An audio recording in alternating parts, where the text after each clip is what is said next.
കോൺഗ്രസിന്റെ യുവ നേതാക്കളിൽ ഏറ്റവും അണ്ടർ റേറ്റഡ് അല്ലെങ്കിൽ ഏറ്റവും കുറച്ച് മാധ്യമ ശ്രദ്ധ കിട്ടുന്ന ഒരു വ്യക്തിയാണ് എം ലിജു. അദ്ദേഹത്തിന് ഈ പ്രിന്റ്, വിഷ്വൽ അല്ലെങ്കിൽ സൈബർ മീഡിയയിൽ അദ്ദേഹത്തിന് അർഹിക്കുന്ന ഒരു സ്പേസ് പലപ്പോഴും കിട്ടുന്നില്ല. എന്തുകൊണ്ട് കിട്ടുന്നില്ല എന്ന് ഞാൻ ആലോചിച്ചിട്ടുണ്ട്. നമുക്ക് എല്ലാവർക്കും അറിയുന്നത് പോലെ ഈ ഒരു ഡിജിറ്റൽ യുഗത്തിൽ ഒരു സ്ക്രീൻ പ്രസൻസും അല്ലെങ്കിൽ ആ ഒരു വിർച്വൽ ഇമേജ് ഉണ്ടല്ലോ, അതുണ്ടാക്കിയാൽ മാത്രമേ ജനങ്ങൾക്ക് കൂടുതൽ അവരിലേക്ക് എത്താൻ സാധിക്കൂ എന്നൊരു ബോധമുണ്ട്. കൂടാതെ ഈ തലയിൽ കളിമണ്ണാണെങ്കിലും നല്ല ലുക്കും ചിരിയും വാചക കസർത്തും ഒക്കെ നടത്തിയാൽ ഇയാൾ സൂപ്പറാണ്, കിടിലമാണ് എന്ന് കരുതുന്നവരാണ് നമ്മുടെ ഒരുപാട് അറിവും വിവരവും ബോധവും ഒക്കെയുള്ള നമ്മൾ മലയാളികൾ പോലും കരുതുന്നത് അങ്ങനെ തന്നെയാണ്. ശരിക്കും നമ്മുടെ തലച്ചോറിനെ അല്ലെങ്കിൽ നമ്മളെ നിയന്ത്രിക്കുന്ന ഒരു ആധുനിക ലോകത്തെ യാഥാർത്ഥ്യം അങ്ങനെയായി മാറിക്കഴിഞ്ഞു. പക്ഷേ ഈ ലിജുവിലേക്ക് വന്നാൽ അദ്ദേഹത്തെ പോലെ ജനാധിപത്യ ബോധവും അറിവും വായനയൊക്കെ ഉള്ള യുവ നേതാക്കൾ കോൺഗ്രസിൽ വളരെ അപൂർവമാണ് എന്ന് വേണം പറയാൻ. പുറക്കാട് മുതൽ തൃക്കുന്നപ്പുഴ വരെയുള്ള പ്രദേശത്ത് കടൽ കയറുന്നത് ചെറുക്കാൻ നട്ടുവളർത്തിയ മരങ്ങൾ അത് മുഴുവൻ വെട്ടി നിരത്തി ബീച്ചിലെ കരിമണൽ എടുക്കുമ്പോൾ ലിജു ആ പ്രദേശത്ത് താമസിക്കുന്ന പാവങ്ങളിൽ പാവങ്ങളായവരുമായി ചേർന്ന് ഒരു സമരം നടത്തുകയുണ്ടായി. അതിനെ പിണറായി പോലീസ് മൃഗീയമായാണ് തല്ലിച്ചതച്ചത്. ഈ ഒരു വാർത്ത നിങ്ങൾ ആരും തന്നെ ശ്രദ്ധിച്ചിട്ടുണ്ടാവില്ല. കാരണം ഈ ഒരു വാർത്ത ചാനലുകളിൽ പോലും വന്നില്ല. അതിൻ്റെ കാരണം എന്താണെന്ന് ഞാൻ പറയണ്ടല്ലോ. ആലപ്പുഴ പോലെയുള്ള ഒരു പിന്നോക്ക ജില്ലയ്ക്ക് അനുയോജ്യമായ ശൈലിയിലുള്ള ഒരു യുവ നേതാവ് തന്നെയാണ് എം ലിജു.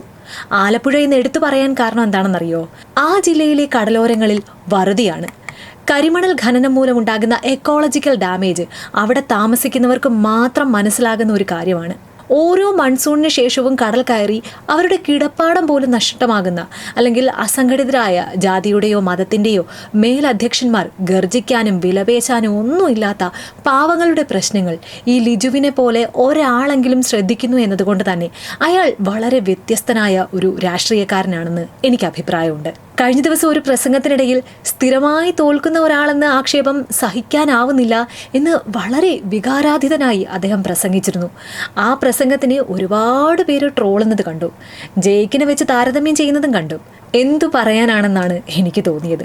ഒരു തേങ്ങയെ അറിയില്ലെങ്കിലും ഡെയിലി ഈ ചാനലിലൊക്കെ വന്നിരുന്ന് ക്യാപ്സ്യൂൾ ഇറക്കി തേഞ്ഞ് പരിഹാസമാകുന്ന ഒരുപാട് പേരുണ്ട്. എന്നാൽ അവിടെ സംസാരിക്കുന്ന വിഷയത്തിൽ അഗാധമായ അറിവോടെ സംസാരിക്കുന്ന ഒരാളാണ് ലിജു. ഇന്നലെ LDF സ്ഥാനാർത്ഥിയായ പ്രതിഭയ്ക്കെതിരെ ലീഗുകാരൻ നടത്തിയ ഒരു അധിക്ഷേപ പരാമർശമുണ്ട്. അതും വളരെ മാധ്യമ ശ്രദ്ധ നേടിയ ഒരു പരാമർശമായിരുന്നു.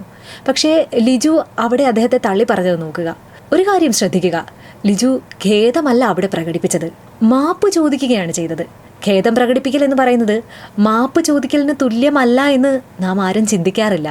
ഒരു ഖേദപ്രകടനം ഒരു തലയൂരൽ തന്ത്രം മാത്രമാണ്. പെമ്പിള ഒരുമൈ സമരക്കാർക്കും ഏതോ സ്കൂളിലെ ടീച്ചർമാർക്കും മറ്റേ പണിയാണെന്നും മണിയാശാൻ പ്രസംഗിച്ചത് ലൈവായി കണ്ടവരാണ് നമ്മൾ ഓരോരുത്തരും. അതേപോലെ അപ്പനില്ല നേരത്തുണ്ടായവരെന്ന് ചിന്താ ജെറോം മുദ്രാവാക്യം വിളിക്കുന്നതും നമ്മൾ കേട്ടിട്ടുണ്ടായിരുന്നു അല്ലേ? അതിൽ നിരുപാധികം മാപ്പ് പോയിട്ട് ഖേദം പോലും ചിന്ത മുതൽ എന്തിന് സുപ്രീം ലീഡർ പോലും പറഞ്ഞതായിട്ട് എങ്ങും കണ്ടിട്ടില്ല. ഇത് താരതമ്യം ചെയ്യാൻ പറയുന്നതല്ല കേട്ടോ. മറ്റൊരാൾ പറഞ്ഞ അധിക്ഷേപം പോലും മാപ്പിറക്കുവാൻ ലിജു എന്ന വ്യക്തിക്ക് സാധിക്കുന്നു എന്നത് ആ ഒരു വ്യക്തിയുടെ രാഷ്ട്രീയത്തിന് അതീതമായ അല്ലെങ്കിൽ ഉന്നത സാംസ്കാരിക നിലവാരവും അദ്ദേഹത്തിൻ്റെ ഒരു സാമൂഹിക ബോധവും നമുക്ക് കാട്ടിത്തരുന്നുണ്ട്. എന്തുകൊണ്ടാണ് ലിജു ജയിക്കണമെന്ന് ചോദിച്ചാൽ ഈ ഒരു സംഭവം തന്നെ ഉദാഹരണമായി എടുക്കാം. ഇങ്ങനെ ഒരു സംഭവത്തിൽ തൻ്റെ എതിർ സ്ഥാനാർത്ഥിയെ സ്വന്തം പാർട്ടിയിൽപ്പെട്ട ഒരാൾ തന്നെ ശരിയല്ലാത്ത പരാമർശം നടത്തിയപ്പോൾ ആ നിമിഷം തന്നെ അതിനെ അദ്ദേഹം തള്ളി പറയാനും അത് പാടില്ലാത്തതാണെന്ന് ഉറക്കെ പറയാനും ലിജുവിനെ പോലെ ഉള്ള ഒരാൾക്കല്ലാതെ മറ്റാർക്കാണ് കഴിയുക? ഇത് ഇലക്ഷനിൽ മാത്രമുള്ള ഒരു നിലപാടൊന്നും അല്ല കേട്ടോ. രാഷ്ട്രീയത്തിൽ ഒരു അധമ ശക്തികളോടും സന്ധി ചെയ്യാതെയാണ് എം ലിജു എന്ന പൊതുപ്രവർത്തകൻ നിലനിന്നിരുന്നത്. രണ്ടാമത്തെ ഒരു കാര്യം, എല്ലാ മനുഷ്യർക്കും പ്രകടമായ ഒരു വ്യക്തിത്വവും തിരശീലയ്ക്ക് പിന്നിലെ മറ്റൊരു വ്യക്തിത്വവും നമുക്കറിയാവുന്നതാണ്. പക്ഷേ എം ലിജുവിനെ സംബന്ധിച്ചിടത്തോളം അങ്ങനെയൊന്നേയല്ല. അദ്ദേഹം എല്ലാവരുടെയും മുന്നിലും എങ്ങനെയാണോ സുതാര്യനായിരിക്കുന്നത് അങ്ങനെ തന്നെയാണ് വ്യക്തിപരമായും.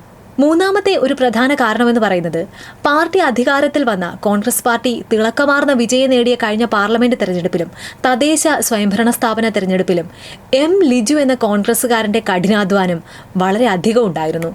എന്നാൽ അതിൻ്റെ ഒരു അവകാശവാദം ഉന്നയിക്കാനും അല്ലെങ്കിൽ അത്തരത്തിനൊരു കാര്യത്തിന് വേണ്ടിയോ അദ്ദേഹം ഒരിക്കൽ പോലും മുതിർന്നിട്ടില്ല. മറ്റൊരു പ്രധാനപ്പെട്ട കാര്യം, സാധാരണ ഇലക്ഷന് മത്സരിക്കാൻ എല്ലാവരും തയ്യാറായി ചില മണ്ഡലങ്ങളിലൊക്കെ തന്ത്രപരമായ നിലപാടെടുത്ത് അതിനു വേണ്ടിയുള്ള മുന്നൊരുക്കങ്ങളൊക്കെ മുന്നേ തന്നെ നടത്തി കാത്തിരിക്കാറുണ്ട്, പലരും കരുതി വെക്കാറുണ്ട്. പക്ഷേ കായംകുളത്ത് ലിജു എത്തുന്നത് നന്മയിൽ വിശ്വസിച്ചാണ്. ജനങ്ങൾ സഹായിക്കുമെന്ന ഉറച്ച ബോധ്യത്തിലാണ്. ആ ബോധ്യം നൽകുന്ന ആത്മവിശ്വാസം അത് എം ലിജുവിനെ പോലെ ഒരാൾക്കല്ലാതെ മറ്റാർക്കാണ് കാണാൻ കഴിയുക? ഏറ്റവും ഒടുവിലായി ഒരിക്കൽ പോലും വൈകാരികമാകാത്ത ലിജു കഴിഞ്ഞ ദിവസം ഒരു സമ്മേളനത്തിൽ ഇങ്ങനെ വൈകാരികമായി. 3 തവണയും ഞാൻ പരാജയപ്പെട്ടു. ഒരിക്കൽ കൂടി ജനസമക്ഷം നിൽക്കുന്നു. ഞാൻ ഈ നാട്ടിലെ ജനങ്ങളോട് അഭ്യർത്ഥിക്കുന്നത് എനിക്കൊരവസരം നൽകണമെന്നാണ്. ഒരവസരം നൽകണമെന്നാണ് ഞാൻ അഭ്യർത്ഥിക്കുന്നത്.